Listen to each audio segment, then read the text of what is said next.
Brika. Sejujurnya merek ini masih sangat asing di telinga saya. Namun ketika mencari sebuah smartphone gimbal, yang muncul adalah B-Steady Pro 3XE smartphone gimbal ini.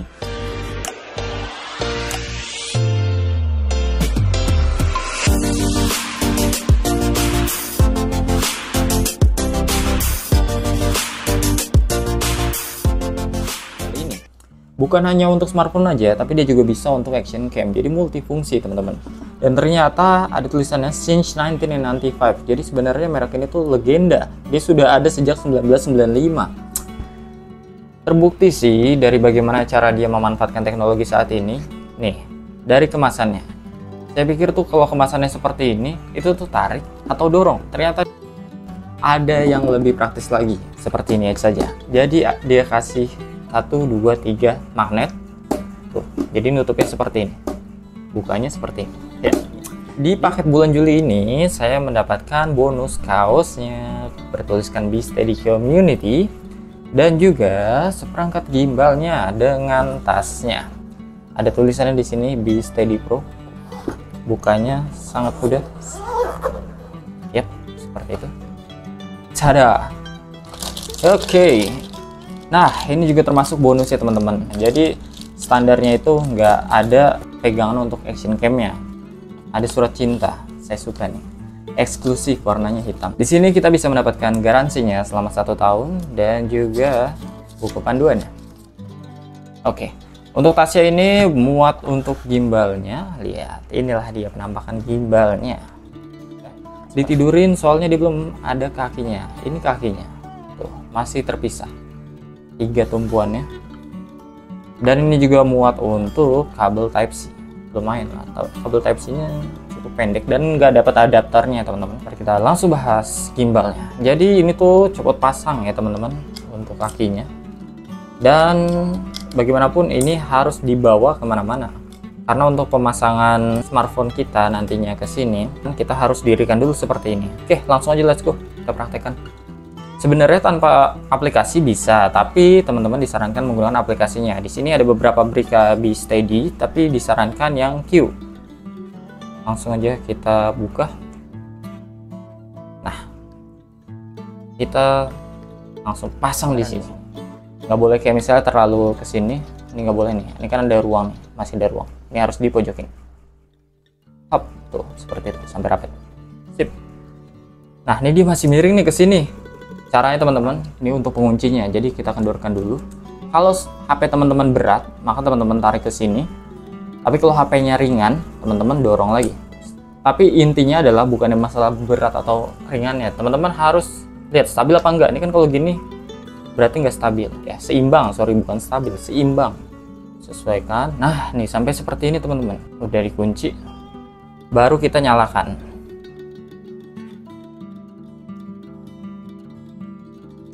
Lihat, dia bakal bergerak. Nah, kalau sudah seperti ini, Bluetooth dari sini udah nyala, maka kita perlu sambungkan ke aplikasinya menggunakan Bluetooth. Untuk beberapa smartphone biasanya perlu izin aplikasi untuk lokasi. Sip. Ini udah bisa dipakai, lihat. Oke, sekarang langsung aja kita bahas dari keunggulannya. Keunggulannya itu dia punya beberapa tombol teman-teman. Lihat, ini nih fungsi ini analog ini dia bisa untuk tengok ke kiri, ke kanan, ke atas, dan ke bawah. Lalu ada tombol yang sangat penting yaitu tombol mode di sini. Ini kalau kita pencet sekali dia akan berpindah, pencet lagi berpindah, dan ke atas kembali lagi. Seperti itu fungsinya. Jadi kalau misalnya fungsi yang paling atas ini namanya PF ya. Kalau PF ini dia bakalan ngelok ke depan gitu. Dia bisa ke kiri, tuh dia bisa ke kiri, HP-nya ke kiri, beloknya ke kiri, ke kanan juga bisa. Tapi dia nggak bisa ke bawah. Tuh, kalau kita ke bawah ini gimana tuh ke bawahin? Dia bakalan tetap HP-nya seperti ini. Nah, kalau mode yang kedua di sini namanya PTF. Kalau PTF ini dia bisa ke bawah. Jadi kalau kita ke bawahin tuh handphonenya juga ke bawah. Jadi stabilnya itu bisa kita atur-atur. Lalu ada yang L, L itu lock. Posisinya seperti ini aja. Kita pencet ke lock. Nah, dia diem gitu. Tuh. Dia nggak akan gerak ke kiri, ke kanan, ke atas, ke bawah, nggak. Kalau kameranya lagi seperti ini ya dia bakalan seperti ini. Kalau kameranya lagi seperti ini di lock, dia akan seperti ini gitu. Lalu yang terakhir POV. Tuh. Kalau POV dia bebas mau ke atas, ke bawah, ke kiri, ke kanan. Nah, dengan mode POV ini kita bisa pencet tombol mode 3 kali.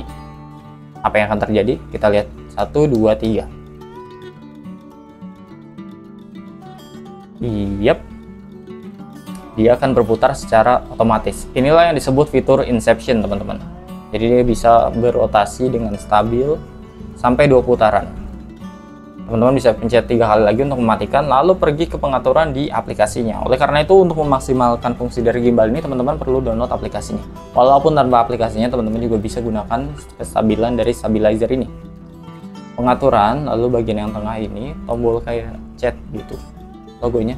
Nah, ini di follow speed, pokoknya motor response-nya semua tuh bisa diatur. Kalau medium berarti setengah ya, kalau low berarti paling lambat. Jadi dia baca gerakannya itu lambat gitu.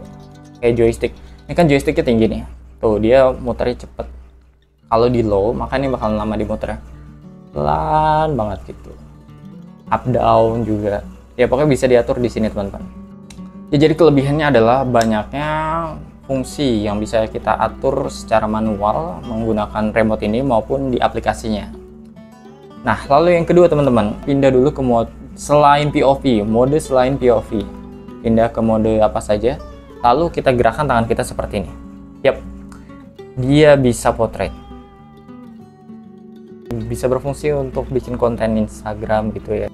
Dia bisa ke kanan dan juga ke kiri. Ini karena tadi kita lambatkan fungsi analognya, jadi dia muternya lambat ya teman-teman geraknya. Dia nggak bisa ke atas ke bawah, cuman ya itulah kekurangannya. Jadi mode widescreen dia bisa ke atas ke bawah, tapi kalau mode portrait seperti ini dia nggak akan bisa teman-teman ke bawah ke atas. Jadi kalau misalnya teman-teman mau nge-shoot nih food vlogger, nggak bisa ngambil makanan yang ada di meja, kecuali seperti ini.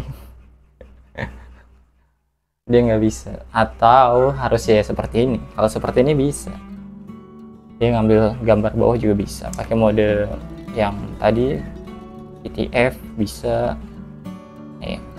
ya. Kekurangan lainnya, sekarang kita bahas kekurangannya itu ada di aplikasinya sendiri. Jadi ini hanya mendukung sampai dengan 30 fps untuk 1080 pixel, walaupun smartphone yang saya gunakan saat ini itu bisa mendukung sampai 4K 1080p nya, FHD-nya itu bisa 60 fps. Tapi di sini cuma ada pilihan 720 pixel sampai 1080 pixel dan sama-sama 30 fps atau 20 fps. Oke, balik lagi sekarang kita ke fitur unggulannya, yaitu di sini ada face tracking. Ya, jadi dengan face tracking ini kita bisa taruh seperti ini, kita gerak ke samping, dia langsung ke samping, iya, kegocek dia, seperti ini, tuh dia udah bisa. Jadi menurut saya sih ini face trackingnya udah oke banget ya teman-teman. Cuman ada kekurangannya juga di objek trackingnya. Saya temukan bug ini, semisal ini. Sekarang saya mau tracking ini aja deh, kotaknya. Caranya tadi teman-teman pilih dulu objek tracking, setelah itu teman-teman kotakkan di layarnya seperti ini. Nah, dia sekarang udah bisa ngebaca tuh. Jadi kalau face tracking tadi dia kan ngebaca wajah, kalau ini tuh tergantung objek apa yang kita kotakkan di touchscreen kita. Yang saya maksud bugnya adalah misalnya nih saya ganti dengan ini, dia udah hilang kayak gini aja tuh, dia udah hilang, udah nggak ngebaca lagi, udah apalah gitu kata dia, apaan sih ini nggak sama kayak yang tadi, padahal ini yang tadi sama gitu. Jadi bisa terkecoh teman-teman, masih gampang banget terkecoh untuk AI object trackingnya. Dari ulang misalnya ini sip, nah ini dia bisa nih. Sekarang kita ganti lagi, nah dia jadi udah beda lagi, berubah. Dia kira ini kertas yang tadi, padahal bukan, ketipu dia ya. Ya, jadi itu menurut saya salah satu kekurangannya. Ya, kalau face tracking sih oke ya. Sekarang kekurangan lainnya dari gimbalnya ini sendiri. Saya matikan dulu. Kekurangannya ini teman-teman. Dia tombolnya ini nggak bisa dilepas. Padahal saya lihat adeknya ini, kelas di bawahnya ini, itu udah bisa dilepas. Itu bikin iri banget teman-teman. Kan kalau misalnya bisa dilepas, jadinya kita bisa gerakin dari jarak jauh. Tapi kalau ini ya kita harus pegangin terus, Dan juga teman-teman, ini kita emang dikasih tas bonusnya. Cuman kalau kita mau bawa-bawa ini kan harusnya tasnya kan biar praktis ya. Tapi kalau mau bawa-bawa ini ya kita harus lepas dulu gitu. Soalnya nggak akan muat kalau sama ininya, nggak muat. Jadi kita harus lepas dulu, ntar baru kalau pakai pasang lagi. Tapi jadi ya untuk praktis enggak, cuman buat ngejaga oke. Dan kekurangan yang terakhir tadi, ini bisa mode potret berdiri, cuman dia nggak bisa ke bawah ke atas. Jadi kalau teman-teman yang mau bikin konten Instagram gitu, yang Reels atau TikTok, saya nggak sarankan. Tapi kalau untuk sinematik, wah oke banget. Soalnya stabilizernya ini udah oke. Ya, jadi itulah review dari saya teman-teman. Semoga kalian menyukainya. Di akhir cuplikan saya akan cantumkan video bagaimana hasil dari perekaman menggunakan gimbal ini dan juga tanpa gimbal ini. Oke teman-teman, jika kalian menyukai video ini jangan lupa tinggalkan like, dan juga yang belum subscribe jangan lupa untuk subscribe. Kurang lebihnya mohon maaf bila ada salah kata. Sampai bertemu lagi di video selanjutnya. Peace out.